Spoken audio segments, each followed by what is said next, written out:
Oh Jibril, enak sekali kamu, tugasnya cuma jalan-jalan dari Allah menuju Muhammad membagikan wahyu. Gantian dong sekali-kali, saya juga ingin jalan-jalan, saya capek di sini terus menjaga aras. Apa yang dilarang oleh Allah Subhanahu wa taala, mereka tinggalkan tanpa perlu bertanya, mengapa harus meninggalkan itu semua? Ini berbeda dengan manusia.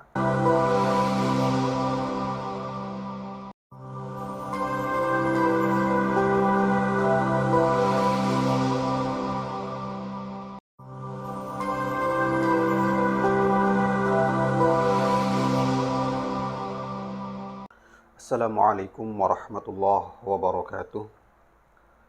Bismillahirrahmanirrahim. Alhamdulillah, kita sekarang sudah pada pertemuan yang ketiga dalam kajian kitab Al-Futuhat Al-Madaniyah fi Syarh Su'ab Al-Imaniyah karya dari Syekh Nawawi Banten. Dan pada pertemuan yang ketiga ini kita membahas cabangan yang kedua dari keimanan kita, yaitu beriman kepada malaikat-malaikat Allah. Bagaimana cara kita beriman kepada malaikat Allah? Lalu apa implikasinya bagi keimanan kita ketika kita mengimani akan adanya malaikat-malaikat Allah? Ada berapakah malaikat-malaikat Allah? Apakah hanya ada 10 itu saja yang wajib kita ketahui? Atau ada malaikat-malaikat lain? Itu yang akan kita bahas pada pertemuan yang ketiga ini. Bismillahirrahmanirrahim. Wassani al-imanu bimalaikatihi. Cabangan dari keimanan atau syu'batul iman. Yang kedua adalah al-imanu bimalaikatihi.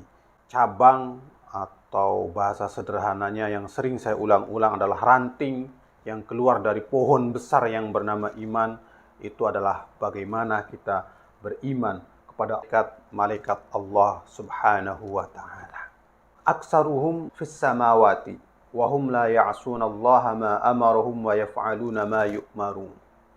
Jadi malaikat-malaikat Allah itu mayoritas mereka ada di langit, bukan berada di dunia bersama kita ini. Wa hum la ya'sunallaha ma amarahum. Mereka tidak ada satupun dari malaikat-malaikat Allah itu yang maksiat, yang melanggar apa yang diperintahkan oleh Allah Subhanahu wa ta'ala. Jadi apa yang diperintahkan oleh Allah mereka kerjakan tanpa henti sebelum diperintahkan untuk meninggalkannya. Apa yang dilarang oleh Allah Subhanahu wa ta'ala mereka tinggalkan tanpa perlu bertanya, mengapa harus meninggalkan itu semua? Ini berbeda dengan manusia. Terkadang selalu bertanya-tanya, kenapa kita diperintah seperti ini? Kenapa yang enak-enak harus ditinggalkan? Dan lain sebagainya. Tapi berbeda dengan malaikat. Ketika mereka diperintahkan, maka mereka akan mengerjakannya. Dan ketika mereka dilarang, maka mereka akan meninggalkannya. Ini adalah malaikat Allah Subhanahu wa ta'ala. Dalam kitab Qatrul Ghois disebutkan bahwa malaikat itu anwa'un kasiratun fi ahwalihim. Jadi malaikat-malaikat Allah Subhanahu wa ta'ala itu terdiri dari berbagai ahwal, berbagai kondisi. Wa af'alihim wa ashkalihim. Jadi tugas mereka berbeda-beda. Mereka ada yang diperintahkan untuk bertasbih saja, ada yang diperintahkan untuk membagikan wahyu, ada yang diperintahkan untuk mencatat amal kita, amal baik dan amal buruk. Ada yang diperintahkan untuk menjaga surga dan neraka. Jadi tugas mereka itu berbeda-beda. Nah, masing-masing melakukan apa yang sudah diperintahkan kepada mereka. Sekali lagi, tanpa pernah berhenti meninggalkan apa yang sudah diperintahkan oleh Allah Subhanahu wa ta'ala terhadap mereka. Wa ashkalihim, bentuk mereka pun tidak sama. Manusia, walaupun dari sisi wajah berbeda. Ada yang ganteng, ada yang standar, ada yang maaf misalnya di bawah standar. Dari sisi kulit juga berbeda, ada yang hitam, ada yang putih, ada yang sawo mata. Tapi dari sisi bentuk sama, ada kepala, tangan, kaki, dan seterusnya. Tapi ashkalul malaikah itu berbeda-beda satu sama lainnya. Tugas kita adalah mengimani bahwa malaikat itu ada. Dan sekali lagi, kenapa mereka ketika diperintahkan oleh Allah Subhanahu wa ta'ala, mereka akan terus mengerjakannya tanpa jeda. Dalam sebuah ayat pernah dikatakan, malaikat itu yusabbihuna al-laila wan nahara wa la yafturun. Bahwa malaikat yang diperintahkan bertasbih itu akan bertasbih terus siang dan malam, wa la yafturun, tanpa ada berhentinya, tanpa ada jedahnya, terus menerus. Yang diperintahkan bertasbih ya bertasbih saja, tanpa bertanya kenapa kok saya ditugaskan untuk bertasbih, yang lain tidak. Kenapa kok saya begini? Kenapa kok tidak diperintahkan yang lain? Tidak, pokoknya ketika diperintahkan untuk bertasbih, mereka bertasbih saja siang dan malam tanpa berhenti. Kenapa bisa seperti ini? Karena malaikat itu tidak, laisa lahum sya'batun. Jadi malaikat itu tidak memiliki syahwat. Laisa lahum syahwatun, tidak memiliki syahwat seperti kita manusia. Mereka juga tidak memiliki wala nafsu. Mereka tidak memiliki syahwat. Mereka tidak memiliki hawa nafsu. Itulah yang menyebabkan bahwa malaikat itu taat saklek dengan apa yang diperintahkan oleh Allah Subhanahu wa taala terhadap mereka. Perbedaan lainnya, wala yasifuna bi dzukuratin wala bi unusatin. Malaikat itu tidak berjenis kelamin. Tidak laki-laki, tidak perempuan. Itu malaikat. Berbeda dengan kita. Ada laki-laki, ada perempuan, yang sehingga terus kita mengalami lonjakan-lonjakan jumlah. Karena terus berkembang dan berkembang. Jumlah kita terus menambah. Satu keluarga saja misalnya punya anak 3, 4, 5. Ini akan terus menambah angka-angka manusia di muka bumi. Di antara malaikat-malaikat itu, nanti ada yang dinamakan dengan hamalatul arsy, malaikat penjaga arsy. Mereka inilah tabaqatul malaikah wa awwaluhum wujudan. Jadi malaikat yang paling tinggi derajatnya di antara para malaikat-malaikat itu namanya adalah hamalatul arsy, dan paling pertama diciptakan oleh Allah Subhanahu wa taala. Mereka yang diperintahkan oleh Allah Subhanahu wa taala untuk menyangga arsy, pegang arasnya lah. Katakanlah kita nggak tahu seperti apa mereka membawa aras, tapi kita bayangkan saja seperti kita membawa kitab, kita membawa benda yang besar, maka kita pegang seperti ini. Dari sinilah ada ribuan malaikat yang menjaga aras ini, yang memegang aras ini. Nah, mereka yang diperintahkan oleh Allah Subhanahu wa taala untuk menjaga aras ini. Ya, selamanya menjaga, tidak pernah minta gantian shift dengan malaikat yang diperintahkan untuk membagi rizki, malaikat yang diperintahkan untuk membagi wahyu. Oh Jibril, enak sekali kamu, tugasnya cuma jalan-jalan dari Allah menuju Muhammad membagikan wahyu. Gantian dong sekali-kali, saya juga pengen jalan-jalan, saya capek di sini terus menjaga aras. Enggak ada malaikat yang instruksi seperti itu. Enggak ada, semuanya apa yang diperintahkan kepada dia itu dikerjakan tanpa pernah berhenti, tanpa pernah ngiri kepada yang lain. Ada lagi yang namanya malaikun. Ini ada hamalatul arsy dan ada yang namanya al-hafun. Mereka ini jumlahnya malaikat hafun adalah 70.000 malaikat. Dan tugas mereka itu mengitari arsy. Jadi kalau arsy ini katakanlah sebesar ini, di sini ada malaikat penyangganya yang namanya hamalatul arsy. Nah, kemudian di sini ada berlapis-lapis malaikat sebanyak 70.000 malaikat. Ini namanya malaikat hafun. Mereka terus berputar satu sama lain, berputar sambil bertakbir, sambil bertahlil. Ini adalah para malaikat yang namanya al-hafun. Terus berputar, ketika bertemu satu sama lain maka bertahlil, maka bertakbir. Sambil ada yang berdoa subhanakallahumma wa bihamdika ma a'zamaka wa ma ahlamaka antallahu la ilaha ghairuk antal akbaru wal khalqu kulluhum laka raji'un. Ini adalah doa dari malaikat hafun ketika mereka bertemu satu sama lain. Mereka berpapasan. Jadi karena sekali lagi mereka berputar memutari arsy. Ketika berpapasan satu sama lain, ada yang bertahlil, ada yang bertakbir, yang mendengar tahlil dan takbir, kemudian membaca doa tadi. Subhanakallahumma wa bihamdika ma a'zamaka wa ma ahlamaka antallahu la ilaha ghairuk antal akbaru wal khalqu kulluhum laka raji'un. Ini adalah doa malaikat ketika bertemu satu sama lain. Arsy dicanggah oleh ribuan malaikat, kemudian dijaga, diitari oleh 70.000 malaikat. Nah, dari 70.000 malaikat ini, kemudian di belakangnya ada lagi berlapis-lapis. Jadi berlapis-lapis malaikat yang menjaga arsy. Dan itu mereka diperintahkan seperti itu. Sekali lagi, tidak pernah minta cuti, tidak pernah minta istirahat. Kenapa? Karena laisa lahum syahwatun wala nafsu. Karena mereka tidak memiliki syahwat, mereka tidak memiliki hawa nafsu. Ini adalah perbedaan antara kita sebagai manusia dengan malaikat. Sedangkan kita itu lahir memiliki sifat hayawaniyah, sabu'iyah, syaitaniyah, dan robbaniyah.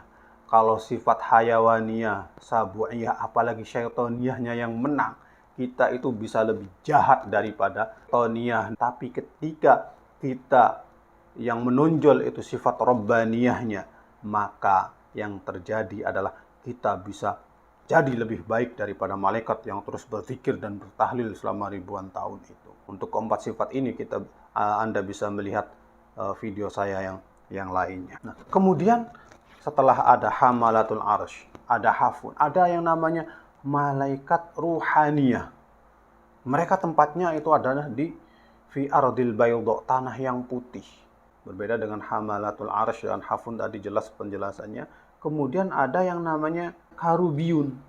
Mereka ini dinamakan dengan sadatul malaikah wahum haulal arsy. Nah ini makanya tadi kenapa disebutkan aksaruhum fis sama. Mayoritas malaikat itu adanya di langit. Ya karena ini bayangkan, hamalatul arsy itu udah ribuan. Kemudian ada malaikat hafun. Mereka mengitari arsy, satu baris, dua baris, tiga baris, dan seterusnya. Ini masih ada di sekitaran arsy. Itu juga bukan di bumi, tapi di atas. Kemudian ada ruhaniyah, hum fi ardil bayda, di tanah yang putih.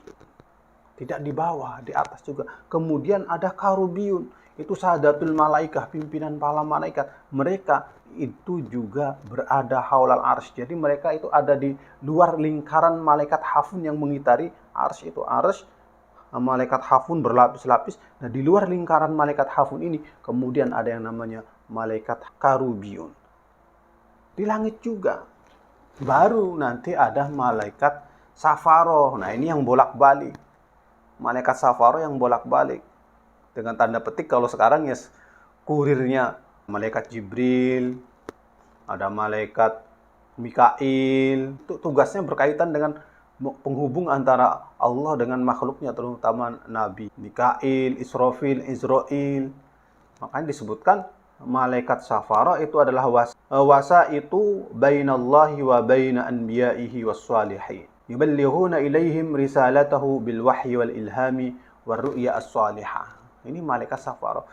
Mereka ini wasa itu menjadi media, menjadi perantara antara Allah Subhanahu wa taala dengan para nabinya, dengan para orang-orang solih. Yang mana perantara ini untuk menyampaikan wahyu dari Allah kepada para nabi, untuk menyampaikan ilham dari Allah kepada orang-orang yang soleh, untuk menyampaikan mimpi kepada hamba-hamba yang soleh, wardu'ya as-salihah, mimpi yang baik kepada hamba-hamba yang soleh. Ini tugas dari malaikat safaro. Jadi safaro, kenapa kok seperti itu? Karena safaro di sini jamak dari safir. Kalau dalam bahasa Arab kontemporer, safir itu adalah duta besar, menjadi perwakilan. Jadi safir Indonesia di Tunis, safir Indonesia di Saudi, itu adalah menjadi perwakilan dari Presiden Republik Indonesia untuk menjadi juru bicara, penyambung lidah Presiden kepada pemimpin setempat. Jibril, Mikail, Israfil, Izrail, ini adalah menjadi tanda petik penyambung lidah dari Allah Subhanahu wa taala terhadap nabi-nabinya yang berupa wahyu, terhadap wali-waliullah, terhadap orang-orang solih yang berupa ilham, berupa mimpi-mimpi yang baik. Kemudian ada lagi yang namanya malaikat hafazah. Ada Raqib, Atid, itu kan yang menjaga, yang mencatat amal kita. Cuma berapa yang ada di bumi? Yang lainnya ribuan malaikat itu adanya di langit, adanya di dunia antah berantah. Tapi ini ardil bayda, tanah yang putih. Itu nggak tahu, ini nama sebuah tempat dan kita nggak tahu. Pokoknya ada di dunia antah berantah, itu tidak ada di bumi. Yang ada di bumi ya cuma segelintir malaikat itu. Itu pun tidak full di bumi. Karena suatu saat juga menghadap Allah sowan. Kemudian sama Allah dikasih wahyu, kasihkan.